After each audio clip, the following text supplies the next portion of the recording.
Understanding modelling. When you're modelling, it's not about copying someone exactly.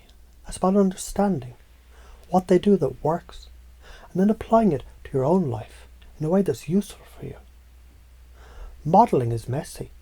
It involves distorting, deleting and generalising the information that you gather. You don't need to get everything perfect. You need it to be useful. For example, you know when someone tells you a story and you're instantly captivated.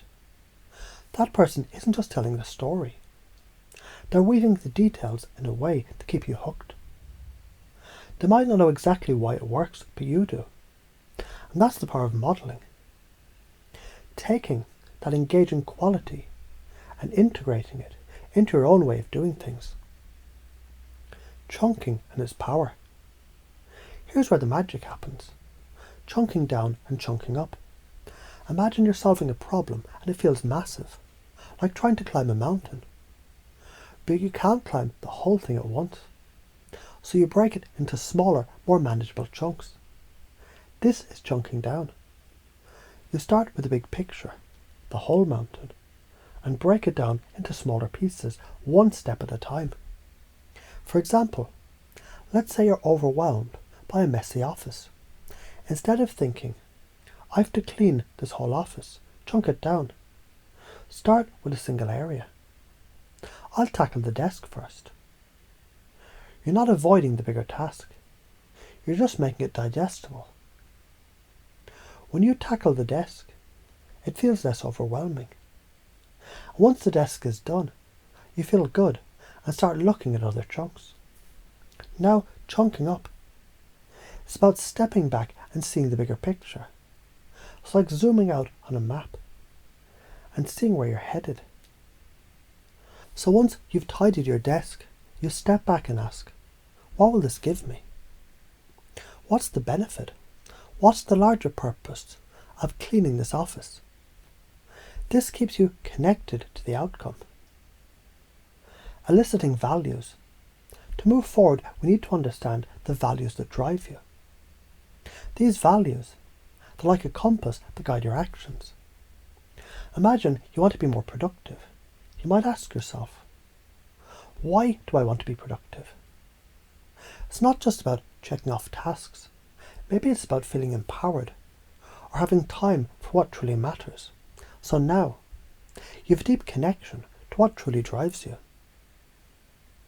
Now let's incorporate value elicitation to pace and lead someone and ask open-ended questions like, what do you really want to feel at the end of this day? What will that bring you? These questions connect to someone's emotion and values.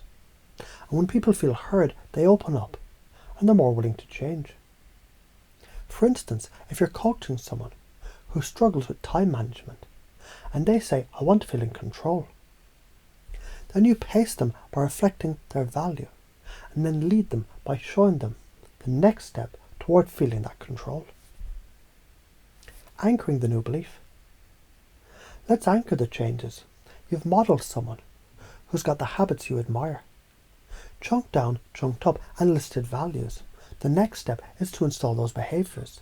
This is where hypnotic language comes in. Imagine yourself walking into your office, calm and confident. You know exactly what to do. And each task becomes easier because you've chunked it down into steps that make sense. You feel in control and your workplace reflects that. Every action you take is aligned with what's important to you. You feel energized, but not overwhelmed.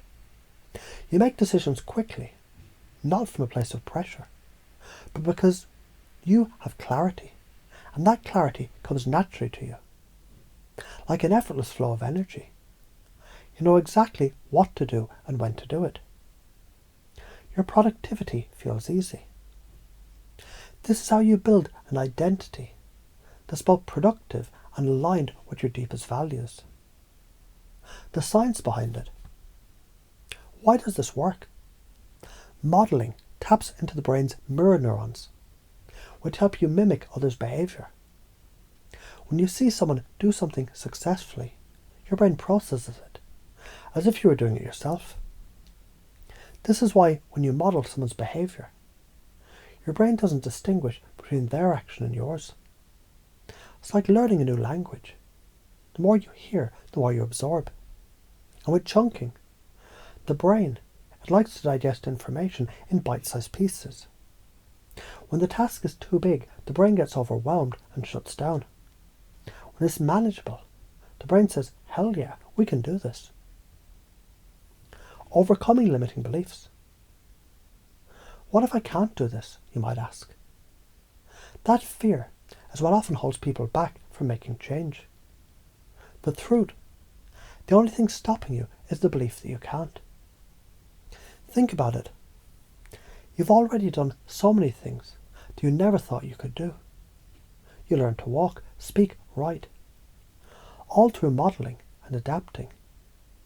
So the real question is, why are you afraid to do it now? It's not about your ability. It's about your belief that you can. When you embrace the idea that you already have the capacity to change, and that change is simply about doing what others do in your own way, the whole process becomes less intimidating. It's about breaking free of those limiting beliefs. The outcome, the results of all this, you live in a world where you're not overwhelmed. You don't get stuck in the all or nothing trap. Instead, you approach challenges with confidence and clarity. You break things down and build them back up, just like a model. You don't need to be someone else. You're you, just more empowered, by adopting the right mindset and strategies. Life feels more like an adventure, not a burden.